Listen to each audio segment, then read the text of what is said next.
early taste of summer. This is chapter 22 of Author Talks with Lisa T, and I don't know about you, but I'm ready for the sunshine and ease that the summer months bring. And what better way to prep for those long, lazy beach days than a book set in the summer destination of Martha's Vineyard? Coming up, I chat with Martha Hall Kelly, whose new historical fiction book, The Martha's Vineyard Beach and Book Club, will whisk you away to a simpler time. After what seems like a winter that just doesn't want to end, your story had me dreaming of summer and beaches and reading books by the beach. Why don't you tell us a little bit more about it? Oh, sure. Thank you so much for having me. This is so much fun. This is the first time I've talked about the book on a podcast. So I it's, love that. yeah, it's really fun. Yes, summer. Oh my goodness. There is no better thing than summer on Martha's Vineyard. It really is a special place. But anyway, this is a book about a woman who lives in California. She's in her 30s, and her mother has just passed away. And in her mother's effects, she found a woman's name, a famous painter on Martha's Vineyard. And so she goes there to the vineyard under the guise of taking a painting class. And when she gets there, she confronts this woman and says, "My mother never left California. How do you know her? And why were you connected?" And the woman says, "Well, that's not true. Her name is Mari. It's not true, Mari. You need to sit down, and I need to tell you this story of these two sisters who used to live in this beautiful oceanfront farm, which is where the painter lives now." And so the painter tells her the story of Cadence and Briar, two sisters, the Smith sisters, and it's all based on my family. My mom's Smith family settled on Martha's Vineyard in 1891. They had a flower farm that is still there. And so I based Cadence on my mother, roughly, all the stories that my mother told me about World War II growing up there on the vineyard. And then Cadence is her brilliant little sister. And then they also have a brother, Tom, who goes off to war. And that's the story. All sorts of fun stuff happens. There's a great romance. What some people don't realize is there were a lot of British soldiers that came over to teach Americans how to be guerrilla combat fighters, because they thought they were the best in the world at that. And so Cadence has this kind of wonderful love affair with this British guy that's there. And something else happens that's a bit of a spoiler, but what people don't realize is that there were a lot of Nazi submarines all around the waters of Nantucket and Martha's Vineyard and Cape Cod, all up and down the eastern seaboard. And they were there to sink merchant ships, but something happens with one of those submarines. We'll let people read it. We don't want to spoil that part for them, do we? Yes, exactly. As you mentioned, one of the characters, Kaden, she's based on your mom. Her brother Tom is based on an uncle. Graham, the grandmother in the story, shares a lot of the same qualities with your own grandmother. I imagine Yes. this was a very personal story for you to write. So personal, but it didn't start out that way. I started writing about kind of a generic family, and I gave them a lot of my family's qualities, but then I got I've never had writer's block in my life, and I started getting some writer's block, and my daughter said, "Why don't," one of my best editors. She said, "Why don't you write about your own, make them your own family?"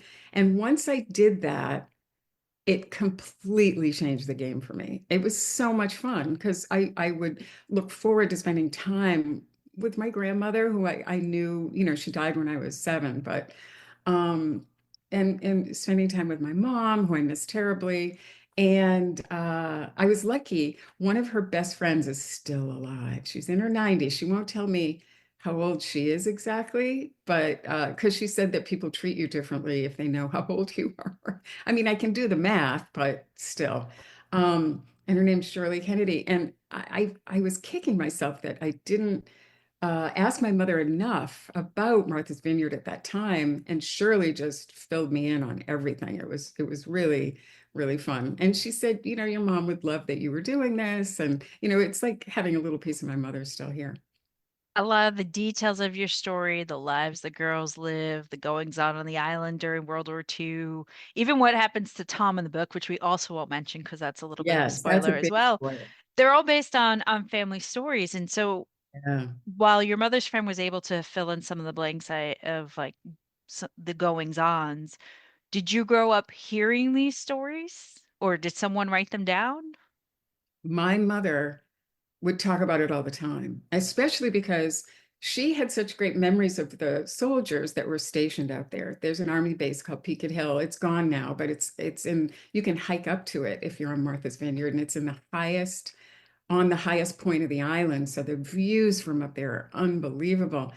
And we used to go up there and she would tell us about it. And also her house, their farm is still there. They sold it and they moved to a sea captain's house in Vineyard Haven, which is kind of the big city on Martha's Vineyard. But she used to talk about how after my grandfather died pretty young, my grandmother was left with four kids to raise. And so she would take in laundry. And, it's just after the Depression and during the war as well, she would make donuts and sell them for 25 cents a dozen, which I don't know how she made a profit on that one. But, and my mom used to talk about the soldiers and how they would come by in the Jeep convoys, stop at her house on State Road and buy the donuts. And my mom used to think that the men were so handsome. And, she was 14 at the time, so she was too young to go to the USO dances or do any of that kind of stuff. But she used to tell us what they did instead. They used to go to this place called the Jive Hive on Martha's Vineyard and listen to the Nickelodeon and dance with each other. And, so she loved telling the stories of that World War II era. She also loved talking about how at night they would sleep and they could hear the hum of the submarines or the Nazi U-boats, because they would have to come to the surface at night and charge their batteries. And so all sorts of, and also that there were mock invasions happening on Martha's Vineyard. And how sad that the whole island was, because those boys came from all over the country. And but Martha's Vineyard embraced them as their boys, and almost half of them after Normandy, because a lot of them went to Normandy, and almost half of them didn't survive. So she mostly talked about that because she loved those soldiers so much. This sounds like a story that maybe you would have been a first thing to write just because you'd heard about these stories all your life. Why was now the right time to write this specific story? I was I always wanted to be a writer, but I became a copywriter. I wrote commercials and TV stuff. And then I didn't write a novel until I wrote my first book, Lilac Girls, which right after my mom died, another connection to my mother, I went up to this house in Connecticut that's about an hour north of where I used to live to see the lilacs there. And I discovered this story about Caroline Faraday and how she helped this group of concentration camp survivors after they were experimented on Polish women. And so that inspired me to write a book. It took me 10 years. So it was a real steep learning curve. But then I wrote two more books in that series about Caroline's mother and then her grandmother. So I was writing about somebody else's family all the time. And so I finally kind of looked up and said, well, okay, maybe I can write about my own family. And I'm so glad I did. One of the things I love about historical fiction is how you always learn or always can learn something new about a story that you thought you knew everything about.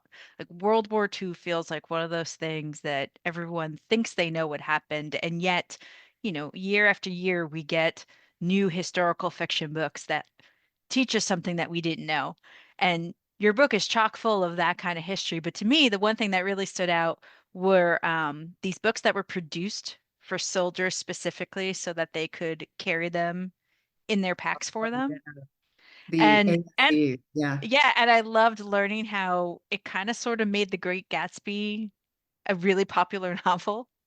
Isn't that amazing? I never even knew about the ASCs.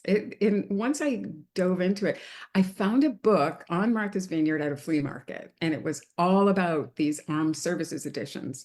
And they were little tiny, um, a little bigger than like a pack of cigarettes, but it's been a long time since I've seen a pack of cigarettes. I assume they still have packs of cigarettes or like a deck of cards, say, a little bigger. And they were made because the men couldn't fit even a paperback into their backpacks. And so the army started making these, and they made millions of books for men while the Germans were burning books. We were just like cranking out books and giving them to soldiers, and they got their choice of whatever books they wanted.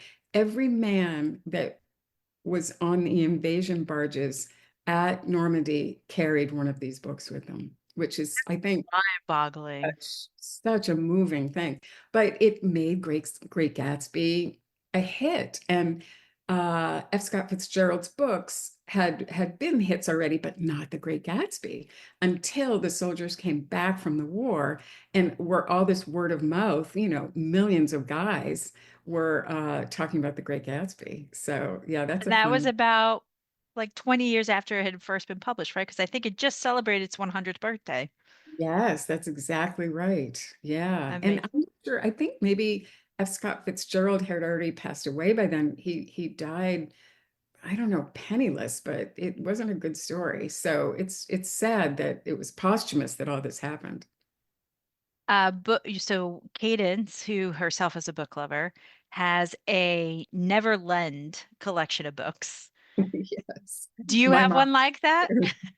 I do actually. And I got that tradition from my mother. She and her friends, oh my God, all they did was talk about books. They would go to the beach and play cards and eat egg salad sandwiches. And they were just like burned to a crisp, but they really, really loved talking about books. And she would lend them, but she had book plates, and she would track you down if you did not bring her book back, because it was a different generation. And one day she told me, I got my books at the dump growing up. And I just thought, oh my God, no wonder you care about your books so much. But the summer people would drop off, and they lived right around the corner from the West Tisbury dump, which today is very famous. They call it the dump teak. In France, people like rave about the dump. It's so weird, but or funny, really. And so they used to go to the dump and see what the summer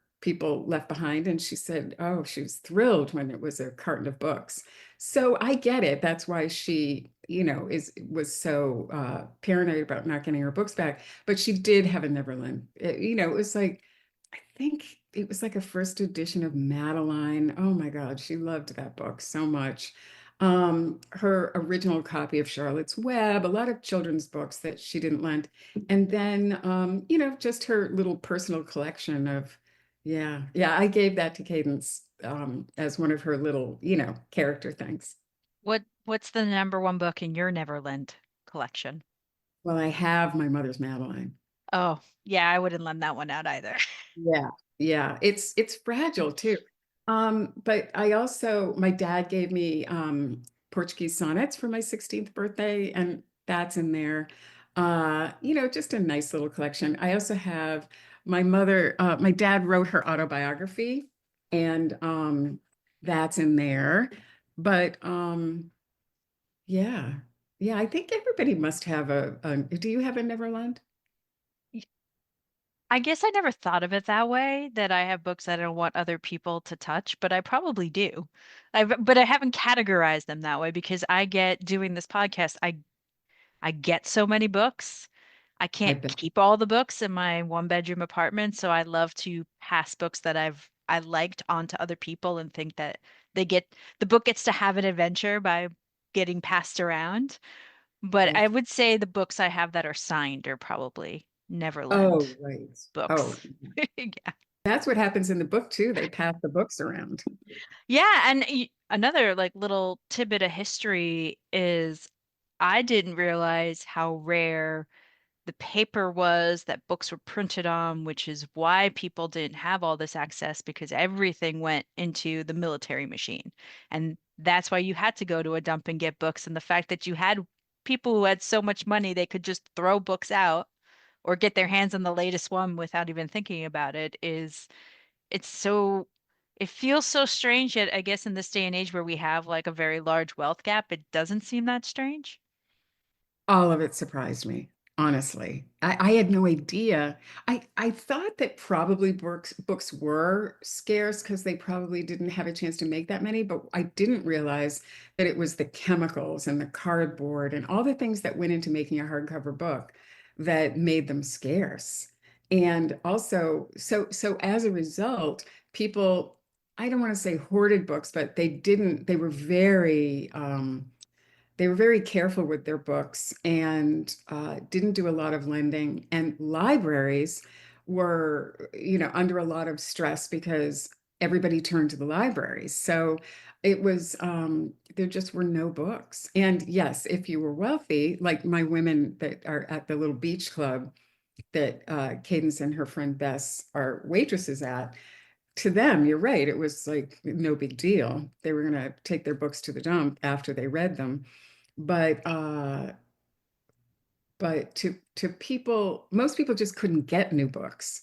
So that's why when she makes friends with her friend that's in publishing in the book, it's such a wonderful connection for her. And what glamorous lives those publishing ladies lead. I know, I know. I mean, a lot of it's fictitious. They didn't have a yacht. They Ah, I was hoping that was true because it just seems so much fun. Nevermore. I just thought they deserved a yacht. And when she meets them at they invite her to come to the Edgartown Yacht Club. I'm actually doing an event there this Oh, summer, fun. but when they invite her to the Edgartown Yacht Club and she shows up, it's just, I love that scene. I had so much fun writing it because they're so fancy and they're like, Cadence, you should come to New York. And she's like, well, okay, Yeah, sounds good. drop everything, come drink cocktails and smoke cigarettes with us, and life will be grand. Yes, come with us on the Nevermore yacht, the Putnam yacht. And she's dying to get on that yacht. But of course, we don't want to say what happens, but yeah, it was fun writing about the yacht. And people had yachts at the time. Just I don't know if the Putnam ladies had one. It's fun to think that they might have. Yeah. So, what's your idea of a perfect beach day? Oh, what a great question. I don't love the beach. I know that's gonna be controversial, but my Is it a mother did. sand thing? It is. It is. But I don't even like the pool that much.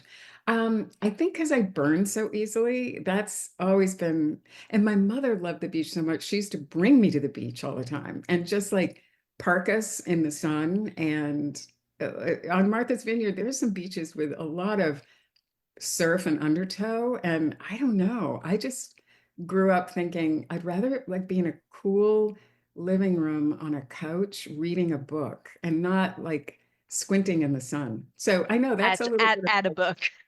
exactly. I don't, my dad was the same way. I think I inherited it from him. He would come to the beach in a suit and shoes and take off his shoes and then like put his shoes back on, but like wipe off every bit of sand before he put his socks on. And I used to watch him going, I think I'm just like you. He just didn't like, my mom was like, how can you not love the beach? It's the perfect place. But, you know, In this book, it feels like it was probably in her DNA. yes, definitely. Definitely. And some the serotonin, a lot of people really kind of need that sun hit. And I think it just made her feel really good. So yeah. But I shouldn't be 100%. I mean, I did have fun on the beach growing up, of course. But if I had my preference, I would, you know, Be be some indoors. yes, yes, in the air conditioning. So, what do you want readers to take away from this story of yours? Well, I wrote it in a time when, I mean, our country's been divided for a while. And while I was writing it, I wanted to go back to a time when we were all on the same page in this country, when we were all kind of pulling at the same oar. And yes, it was tough during the war, but I loved living in that world where everyone was pretty much on the same page. There were still a lot of nationalists that, were isolationists and didn't want to get involved with the war, but in general, people were all together. So, and it was a simpler time, especially on Martha's Vineyard. I mean, I've been going there for 68 years, so um, 67. I don't want to age myself too much, but I remember the vineyard when it was just so much simpler. I mean, my mom used to let us just like cross the road by ourselves. There wasn't any traffic, even when we were pretty little. And so I just wanted to go back to that time and just kind of like take a big sigh and just enjoy it. The simpler pleasures, like Graham making, even though they were really poor, making food from scratch and um, not having cell phones and all of that. So I hope that people feel like it's a nice little time travel back to a comfy, simple time. I feel like one of Graham's recipes should have made it into the book somewhere. You know what? Or They're on my serve website. it at your event that you're doing up there. I am. My grandmother my sister found this cookie recipe book. You know how they have church recipe books? And it was my grandmother's. And her only entry in this cookie book is Grandma's Rocks. And it's a terrible name for a cookie because who wants to eat a rock, right? But we made them the other night. Well, I shouldn't say wait, my husband made them the other night, and we have been obsessed with Grandma's Rocks. They're so good. So we are going to have them made for our event on Martha's Vineyard, which is at the Grange Hall, which is right down the street from where her house still stands. But yeah, we made some of the other cookie recipes too, but we were like, no. Emma, my grandmother, she won the recipe contest. I'm just curious, what's in Grandma's Rocks? It is nut meats, which there was a lot of discussion about nut meats. My husband ground them up, but I think they're supposed to be like just unground, like nut meats. Anyway, that would make them more like rocks. But there's nut meats, there's molasses and raisins, brown sugar, and flour. That's it. It sounds like an oatmeal cookie without the oatmeal.